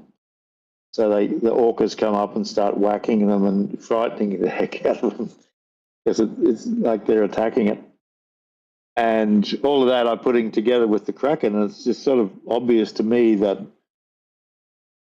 these enormous giant creatures were only considered mythical by modern people because they were staying away from modern ships, basically. And the old timers in their wooden ships, when there wasn't great sea lanes and traffic, well, the things came up to check out what they were. What's that? Is that something I can eat? Maybe bumped them over and then oops, sorry about that. Just coming to say hi. Yeah, exactly. There's even you might know this. It's like a poem about a sea, like a foghorn on this lighthouse, and it's got this mournful sound. It goes, it's got a light, but they had this foghorn that goes out whenever there's heavy fog, so that ships, if they don't see the light, they'll hear the sound, and this primeval Godzilla-like creature comes up from the depth, and it's calling out. It's like a mating call. The foghorn's going, boop, and the creature's going, and sort of basically ends up hitting the lighthouse and knocking it down. So there's 3 different stories indicating how the clash of our modern sounds, our motors, our grooves, the sea lanes where the ships all follow the same sort of pattern, so that the creatures learn to stay away from those areas. Makes a ton of sense, actually. And interesting you invoke Thor Heyerdahl. If you guys don't know the tale of this guy, do check it out. I learned about this guy 30 years ago in college, and I was like, what? Really?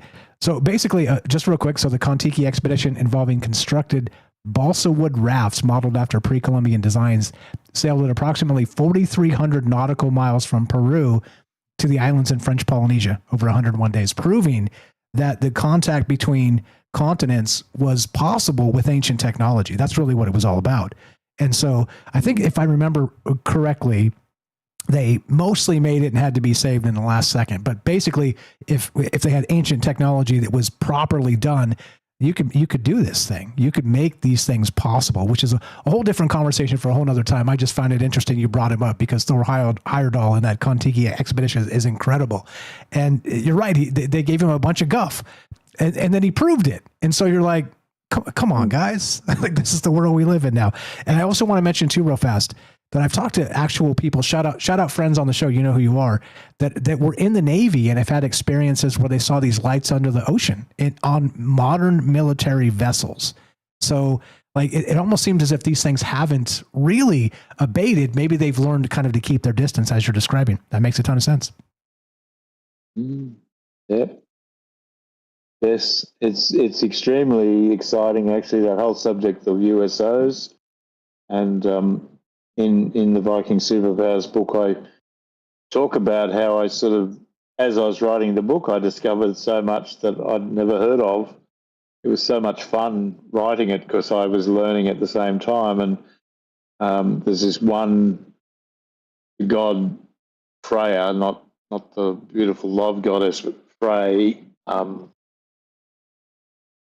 He's given these master craftsmen dwarves, who could be greys, you never know, but they create different gifts. And one of the gifts they give to Frey is a great golden boar. And it says that the great light came off its bristles, and it could move just as fast through the very high sky, the darkness of the high sky, or in the depths of the murky dark. And it talks about this Norse word, which sort of means dirty bathwater, but it's sort of meaning deep down underwater. This golden ball can move as fast and easily as it can way up high in space. And it's quite uncanny the way it describes it. It's just USO, it just screams the same as these craft that have been observed in the 20th century and now. And admirals, that admiral has gone on record talking about his own experience. The guy sort of he's Sean, is it Sean, the ex-soldier that has a really popular podcast, and he talks to a lot of military guys and talks about Sean Ryan subject. Sean Ryan, yep. Yeah, right, Sean Ryan. So this admiral's been on his show a couple of times and just told the truth, it's an admiral right up the top of the food chain in the Navy, US Navy, and he's talking about how real this is. And you can imagine what those people know about the creatures under the sea. They'd be absolutely all over what's down there. Exactly right. Which is the whole point of this, right? Like you can't look. You can't have it both ways. You can't say that the ancient people were, technologically advanced enough to build these massive things, and then also say, well, but the cave drawings they were depicting some things they weren't depicting. You know what I mean? Well, they didn't mean that. They meant this. And so it's like, okay, so which is it, right? Like we can see these megaliths that we have a hard time replicating today. And then we're like, they were just, primitive people. So, I mean, there's definitely a liminal space here of what the hell's actually happening. And once again, Graham Hancock style, how far back does this go? And that's the whole point. That's the entire point of this. And we're just about out of time. You get the final thought. We'll go to James to wrap this up as well. And basically, look, we could do, I'm not kidding, 5 parts of this show. So if you're interested, you let me know. We can set it up soon or later or whatever as your time permits. But I think there's so much here on that list that we all shared together here as part of the show prep, that this is scratching literally the tip of the iceberg. There's so many things to kind of tackle as part of this larger conversation. But here we are. We got to what we needed to get to for the moment. But we go ahead with a final thought. We'll get to James, wrap this up, and you were the best, as you know. Yeah. Well, my final thought, I'd like to just pay tribute to the great Eric von Daniken, who only just passed away. He was 90. He was actually only a couple of weeks older than my mum, who passed away last year, but both almost 90. But what he essentially did, doesn't matter what anyone says, he made it much more acceptable to ask questions like we asked and to say, okay, let's just have the courage to reassess everything. Let's have the courage to say, okay, Mr. Expert, thank you for all your work, but maybe it's not just the way you say. And he gave Eric von Daniken, I read him in the 70s as a kid, and he gave me the leave to think for myself, and I found it very exciting. Being a fan of history, I just started to think new thoughts about history, and even some basic simple things, but also the big things, the myths question, are these perhaps real stories. Is there a lot of information hidden here about human abilities that we've forgotten because we can't do it? We say, no, that can't be possible. But these stories are saying, well, some people could fly, some people were wizards, some people had flying machines, some people went into outer space and came back. Who are we to say, no, impossible? And Eric von Däniken, his legacy is that he's left people like us still carrying on that legacy and challenging the orthodoxy. Yeah, well said. Thanks, Eric. I agree. And I should have done that properly. And I'm glad you're here to do that with us, because I mentioned it in passing, I think, on the last show. And he deserves far more than just a passing mention, because like you said, he was definitely cementing the place for us. Art Bell, some of these other guys that stuck their neck out to really take the shots from like the establishment media and academia. And we're allowed to kind of do this as part of that. So that's 100% true. Final thought from James. Dave, do you think you're interested in a part 2 of this with more of that list? I think there's a ton here. Yeah, absolutely, mate. Okay. You let me know. We'll get together and we'll schedule that. Sooner or later is okay by me, and we'll definitely get back to you. Please give Dave, again, Viking Superpowers. Just search it. You'll find it. Links are in the description down below. Follow his YouTube channel and, of course, buy his book. The book is very good, and he's writing another one. As always, amazing stuff. Appreciate you very much. James, take us away, and let's wrap this up, and we'll schedule a second one coming up sooner or later, depending on Dave's and James's time, and mine as well. But go ahead, James. Thanks for being patient and the glue of the show. And what you got? I think it's just as important to look at the possibilities of the past as it is to look at the possibilities of now when it comes to reports from people who have had experiences that they can't easily explain, and to look at that as their experiences possibly being real, and looking into what they might be, but also just considering they might be real, whatever they are. And the same goes for the past as well. Yeah, take it with a little bit of grain of salt, but certainly be able to put your mind in two places and consider that maybe there was something going on that we don't understand now. There's probably a lot of that historically, and that's exactly the point. Again, please follow James, SausalitoParanormal.com, buy his books, follow him in all the places. You know where to find him. Dave Lovegrove, a pleasure. James, a pleasure. You guys are incredible. Gentlemen and scholars. We'll do this again. I appreciate you very much. If you want to help Troubled Minds spread the word, you know what to do. I'm out of here. I'm going to kill it because we're done with radio time, trying to stay on the clock here. But have a great night. Appreciate you guys very much. We'll see you on Sunday night, God willing. Michael Strange, out.